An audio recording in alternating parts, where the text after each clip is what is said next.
All right, we're live. So this is Senate Appropriations, and we're back on our 24 budget presentations, and we now have the Attorney General's office and the Attorney General's here, as well as other staff, which you might want to introduce, although everybody's got their name there, so I guess we will let you take it from here. And then I don't know how you want to divvy it up, whether you sometimes agency department heads have had the budget done by other members of staff.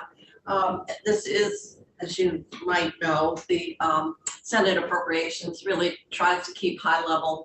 There are many, many parts of your budget that are going to be just as we experience them throughout state government. Your internal service funds, your salary and benefit increases, and so forth. So if there's something that is maybe different this year or unique, or just the challenges, sometimes we hear from Willa, who seems to always, her work is impacted by other systems, as is yours, then please feel free to talk to us about other things that you'd like to bring us up to date on that may not be just connected to the specifics of your budget. So I'll let you take it from here, Charity. Well, thank you so much. We're happy to be here, and I would like to introduce my team. Marcy Hodgson is our CFO. She's a familiar face. Yes, I think we have a few familiar faces in this crowd. Right. Lauren Yondel is our Chief of Staff. Hello. Rob McDougall is our Deputy Attorney General. Good afternoon. Sarah London is our Chief Assistant Attorney General. Hello. Hi, Sarah. And Willa Farrell, of course, who you mentioned, is the co-director of our Community Justice Division. So what I'd like to do is provide a kind of overview of, and somehow I went to massive screen here. Okay, here we go. I wanted to provide an overview of the office. And I know that everyone on the committee is familiar with the office, but I just think this is a nice setting the table for the conversation about the budget. So I am referring to, we had prepared slides, which we had submitted and also put on our website. And I'm on slide 2, which has the overview of the office. Got it. And Jane and anyone else, interrupt me if you need to. I can't see you when I have my slide up, so so just charge ahead. Don't be shy to interrupt me. We have an unusual number of exempt positions, which I always point out. We have 146 positions that we manage statewide. We have so many attorneys, of course, being the largest law firm in the state, that we have a lot of exempt positions. We have 97 assistant attorneys general. And we also have only 90 positions on the ADO payroll based on the system that we have of providing legal services to the various state agencies we serve. We have a number of divisions, and I'll just tick through them to refresh your memory. We have the administration division, which runs the office. It's Marcy and others, the IT department, et cetera. And then we have our subject matter division. So environmental and public protection is a division that I created, the first week that I was in office by combining the environmental division and the public protection division. That also includes the civil rights unit. And I did that for a number of reasons that I can go into, but just wanted to highlight for you, I was combining those two divisions into one division for efficiency's sake, but also from a policy perspective. You're probably familiar with the lawsuit that we filed against fossil fuel companies on a greenwashing theory, which involves both the environment and consumer issues. And there's a lot of opportunities for us to be doing more in that space. And I wanted to make sure that we were maximizing those opportunities. The criminal division is next, the general counsel and administrative law division, where we find our appellate unit handling the appeals for the state and our agencies, and the human services division serving the Agency of Human Services departments, and then the civil division representing the cases we have where the state has been sued. In addition to that, I want to highlight the court diversion appropriation, which is connected with the community justice unit that Willa oversees. And that is a separate appropriation that, Willa is a wealth of information, obviously, on that.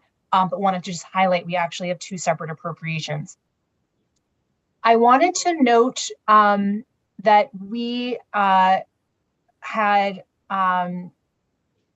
been pleased with the governor's recommend. And there was two things I want to highlight that weren't included in the governor's recommend. He wasn't opposed to them, but they were policy choices, and I think probably wanted the legislature to make those choices. So I'll highlight those in a moment.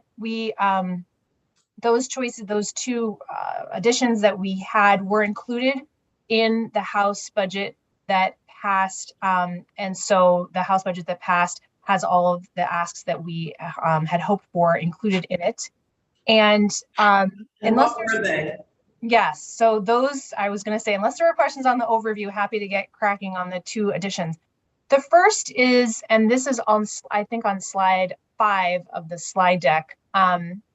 This is a request for not an appropriation, but the creation of a position for what's called, unfortunately called, a private secretary position. It's a statutory position that is common among elected leaders on the state level and also other department heads.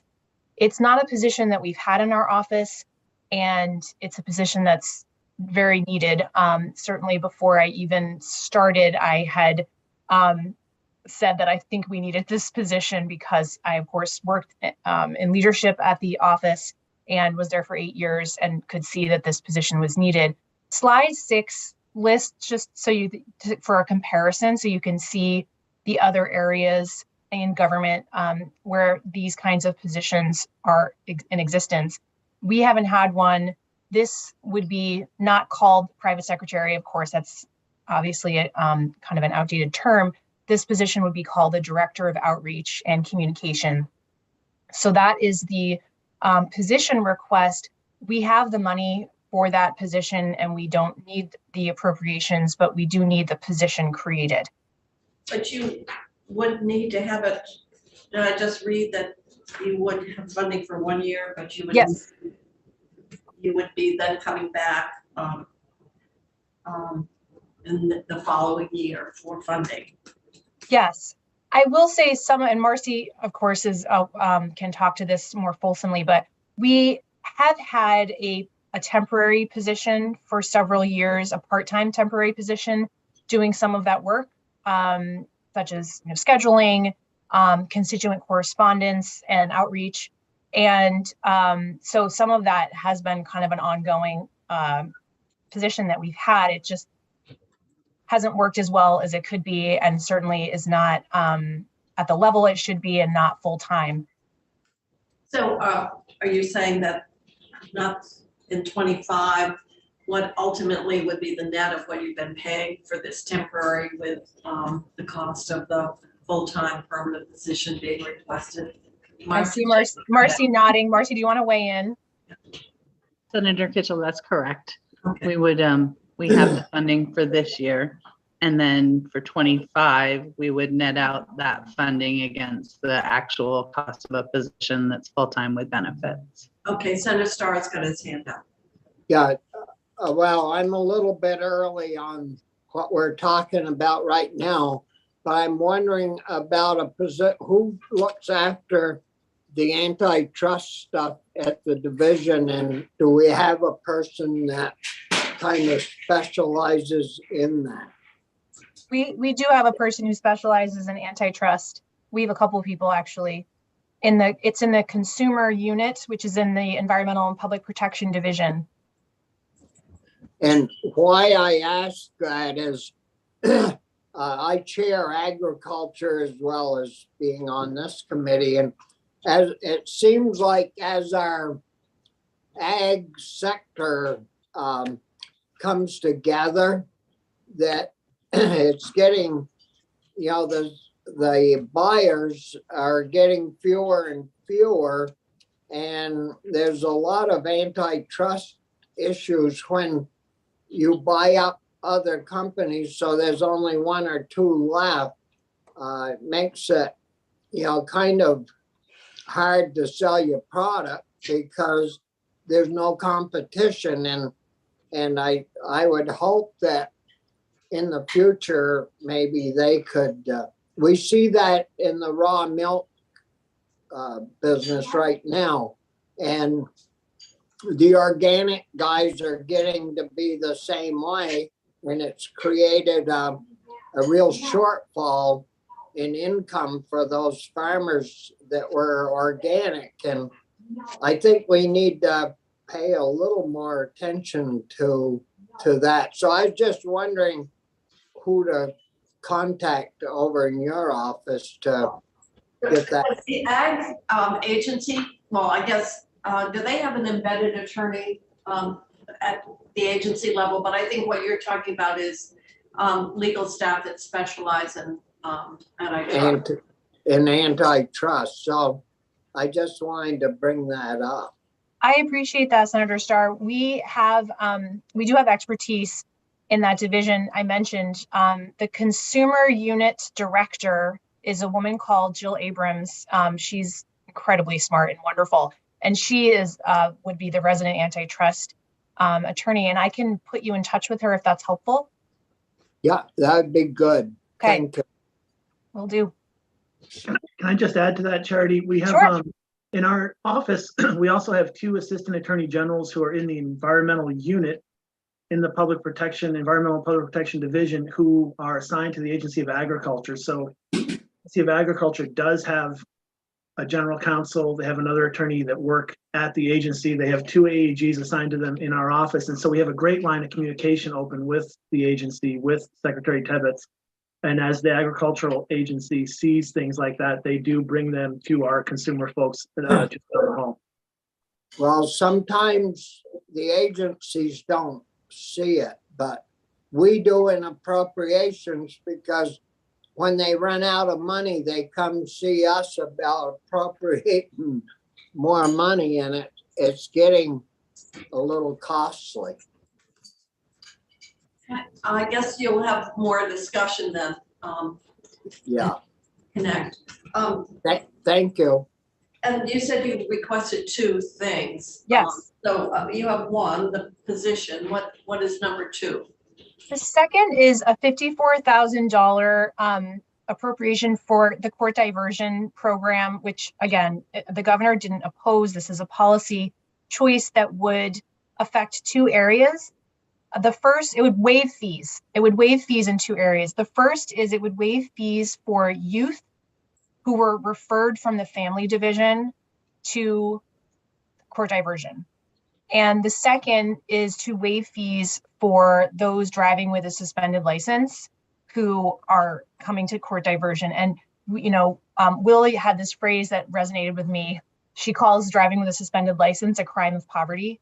And we know, and I'm sad that Senator Sears isn't here, because I would be preaching to the choir that he sings in, but we know that so many of drivers on the road are driving with a suspended license because they can't afford the steps that need to be taken to rectify that situation. So this $54,000 would waive fees for, Well, over time, we've recognized that connection, and we've actually reduced the number of times that a license is suspended. That used to be a fairly common and very broad response, and I know it's more narrow, but so did the House put in that difference?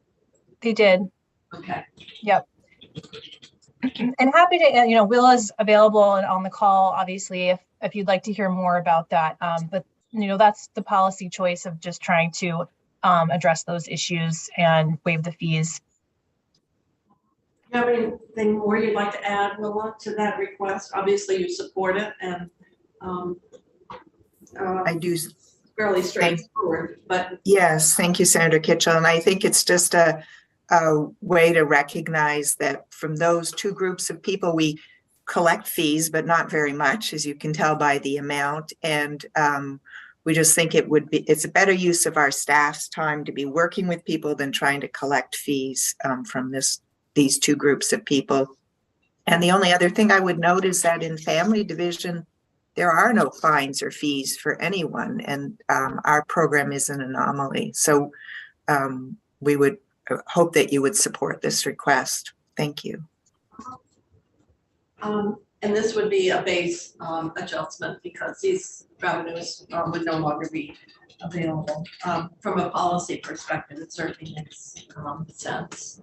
And as you say, diversion, there's no fines or fees in family division, but there would be for diversion.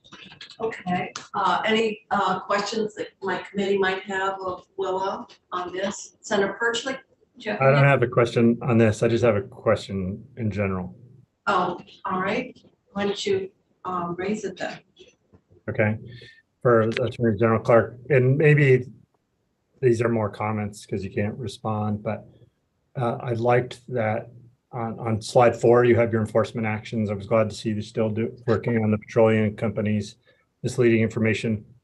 But I was just interested if there's anything you could say, which maybe is not on PCB enforcement actions on the companies that produce the PCBs.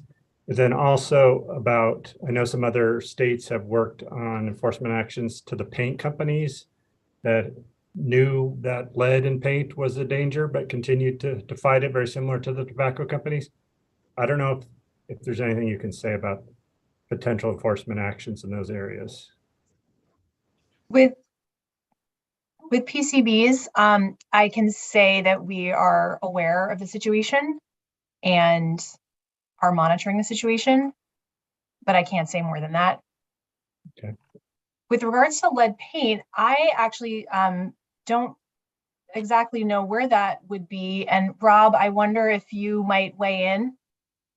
Sure, Senator, we have obviously had a pretty active enforcement in Vermont of Vermont's lead and housing law. And that's always been handled by an attorney in our office who sits half-time environmental protection, half-time consumer protection because of the environmental health overlay, partnering with the Department of Health. Done a lot of education and outreach going with the Department of Health. Done a lot of education and outreach going back to the Get the Lead Out initiative that was under Attorney General Sorrell. I sat in that job for a number of years and brought a number of actually settlements with Vermont landlords to improve properties. So we're dealing with it in state. As far as a bigger case, it's something we can certainly take a look at. Rhode Island is one of the leading states in that area. The attorney who worked on that case now works in our office in our civil division. So we have a great resource available, and it's something we can certainly look into. Yeah, that'd be great. You have a question? Yeah, and this would be for Willa. So there's been a lot of problems at the end of last year with DCF and the Balanced Restorative Justice Program in getting the payments out. And I know that many of the agencies have been looking for an increase in that program, and we had given them a bump up. Did the House put extra money in for that? Where is the program? Has DCF caught up on its payments? Can you fill me in?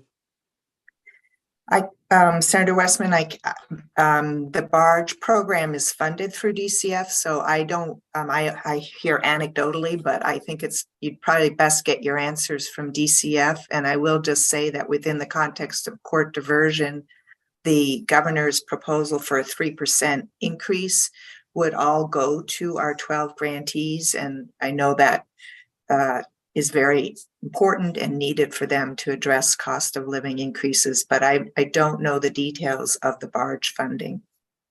Okay, I'll circle back around with DCF and that. I've heard from my agency that they're short, and there had been requests for increases. So I was just wondering if you knew. Okay. Well, we'll follow up on that. So the 3% is in there. I don't know, maybe they're asking for more than 3%, but Senator Westman will have to ferret that out. Yep, I'll check it out. If I, sorry to make just a clarifying statement, senators, the 3% I was referring to is for the court diversion appropriation. I do not know what DCF has plans for FY24. Oh, okay. All right. I suspect that they might be part of those community-based organizations that were level funded, but we'll have to. I suspect that's true too. I think some of their funding flipped to another funding source. All right. Other questions? Senator Westman, your hand's still up. Well, I meant to lower it. Oh, I okay. do have another question. Go ahead, Senator Burchett. I wondered about the Google location tracking, slide 13. These are, money coming in, receipts. But I just wonder, assuming that's about a privacy or something like that. But if it's not, I wanted to hear about it if it was something else. That came in as I was coming in. So I'm gonna defer to Rob or Sarah to describe more to the senator on that one. Sure. The Google geolocation settlement, that was a multi-state case we had to resolve allegations of unfair, deceptive acts or practices of the internet search company for tracking users. It resolved allegations that Google continues to collect geolocation data from users of their apps and Android software, despite the users turning off their location tracking through their phones. Google has represented that turning off these settings will halt location tracking, but there are additional settings which also have to be adjusted in order to stop the actual collection. In addition, Google collects other types of data passively, and it was unclear whether the disclosures of the practices were adequate.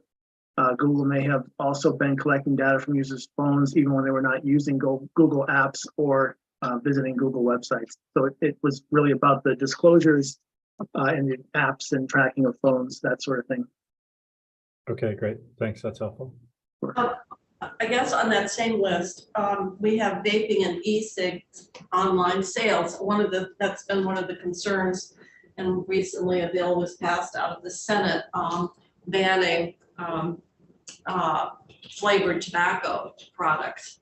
And the comment was made in terms of how online sales may continue to be made in Vermont. Obviously, we have a law that prohibits sales to under 21. It seems like perhaps we may have a law, but if you look at the take-up rate of teen smoking, making it illegal, it doesn't seem to have been the total answer. So I was wondering, on these online sales, were you finding that they were sales to minors, or could you just give us a little background in terms of how that might connect with the very discussion we had around banning certain tobacco products? I actually don't know about the sale. I know in one case, I think they were. Rob, do you have the information? I don't have the information if it was sold to minors, and I know obviously it was sold into Vermont, but I'm not sure it was minors, and I suspect not, but that's just a guess. Lauren, did you happen to have that information? I didn't have anything to indicate that it was minors. Thought you might. We can see if we can get more information for you, Senator Kitchell. I was just wondering, in light of on the bill and the great pressure to ban, the extent to which that was one of the concerns, that it would either just displace the purchases to online or to New Hampshire on the eastern side. Okay. Other committee questions? That this is it's pretty straightforward. So you would like us to agree with the House on the creation of your position and with the fees for court diversion? Yes, that would be wonderful. All right. Anything else, committee?